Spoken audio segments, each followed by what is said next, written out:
dumako tayo doon sa yung laging kasama din ni dating Pangulong Duterte, si Boss Yabang, ano? Kung may Boss Toyo, eto Boss Yabang. Sa kanilang pag-target sa mga Duterte.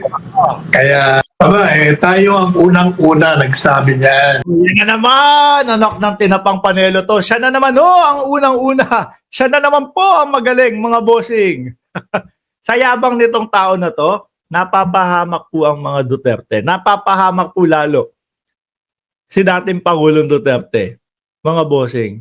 Sa yabang nito, bakit to? Aba, maikwento ko sa inyo. Na-meet namin to ni Boss Mike Cervera no? May isang sa amin, Boss, baka pwede kayong maimbitahan kay Panelo. Sabi ko, sige, wala naman problema. Pero siguro yun, panahon ng election yun. Kumbaga, okay pa yung unity. Sige, di puntahan namin. Kaming dalawa ni Boss Mike Cervera. Baka pwede daw kayong maimbitahan ni Panelo. Dahil, kumbaga, kampanya ngayon. Punta, silipin lang. Siguro, sabi ko, ipapaliwanag siguro plataforma de gobyerno niya.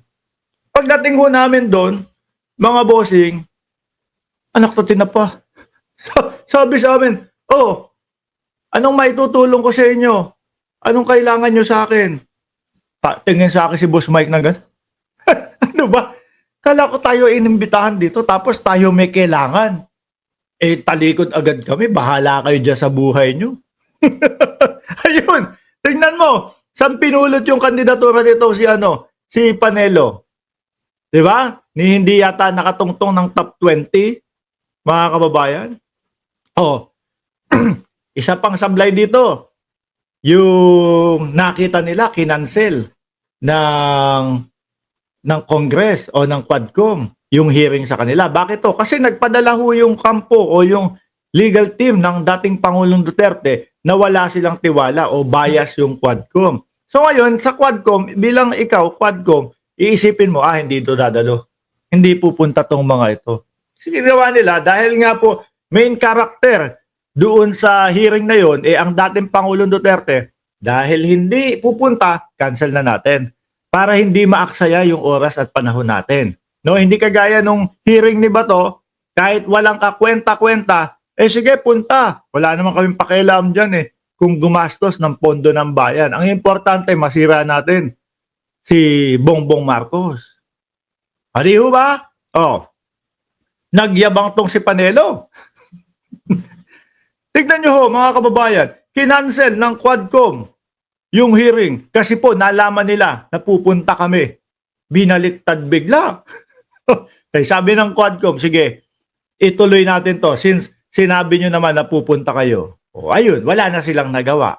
Napilitan na lang po, napasubo na itong mga ito na pumunta doon sa Quadcom. Di ho ba?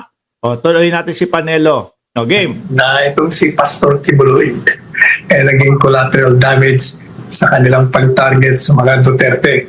Uy! Ang tagal ng wanted sa Estados Unidos ni Kibuloy. No? At ang tagal ng may kaso ni Kibuloy. Ang problema lang ho, mga kababayan, yung kaso ni Buloy doon sa Davao, kumbaga, tama ba yung word na gagamitin ko? Binasura? O nakabinbin? Sabihin na natin binasura. Kaya lang, chinek ulit. Binuksan ulit. Bakit to? Baka mamaya may may irregularidad na nangyari dyan Baka mamaya dahil home court nila yung Davao, kaya yung kawawang nagrereklamo hindi na nila dininig. Alam nyo naman ang kapangyarihan ni Buloy. Mga bossing. Di ba? Hoy, hoy, Buloy, nasaan ka man? Siguradong kawawa ka. Malamang, nakalimutan ko na yun parokya ni Edgar. Malamang walang dyan, walang nagmamasahe dyan. Anyway, tuloy ho natin mga kababayan. Pasensya na, sintonado ako kaya hindi ko na tinuloy yan. Kaya kailangan parusahan din siya kasi siya may hawak ng platapormang ginamit ng Presidente Duterte. At Si Buloy pala ang may hawak ng plataforma na puro walang nangyari ho. 6 months, ubos ang pinagbabawal na gamot. Nangyari ho ba? Wala. Si Buloy pala, mga kababayan. At nabanggit din ng dating Pangulong Duterte about doon sa West Philippine Sea. No, nabanggit niya, meron kaming kopya noon. Meron kaming lahat ng binablog po namin, lahat ng mga kino-content po namin, kagaya nitong mga materials na ito, nakatago po sa files namin. No, meron kaming file, mga kababayan, nang sabi ng dating Pangulo Duterte, panahon ng election yun no? Nagpabola kayo. Panahon ng election yun Bolahan time yun nagpabola kayo. So, ibig sabihin, etong pagtakbo ni Kibuloy at kasama nung sinasabi nung mga vlogger ni Buloy na malapit na pumunta diyan sa Kongreso, pambobola lang din ho. Diyos ko. Naging collateral damage daw po. Ang tagal-tagal nang may kaso ni Buloy. No? Ang ginawa lang po nila, mga kababayan, dahil nga po ang dating Pangulong Duterte ang presidente nun, power, no?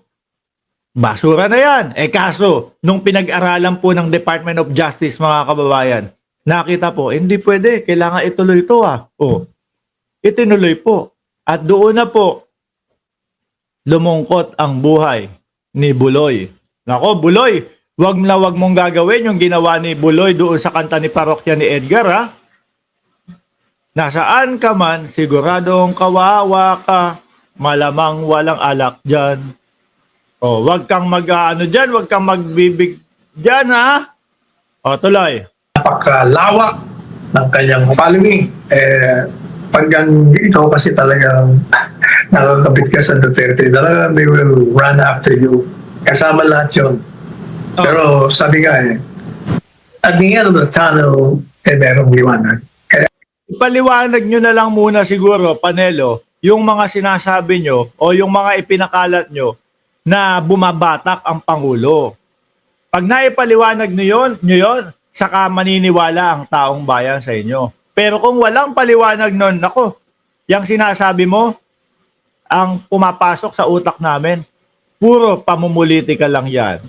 Nako, sabi ni Jordan G, ibig sabihin, si Buloy ang mastermind ng EJK. Ay, nako, oo nga, no?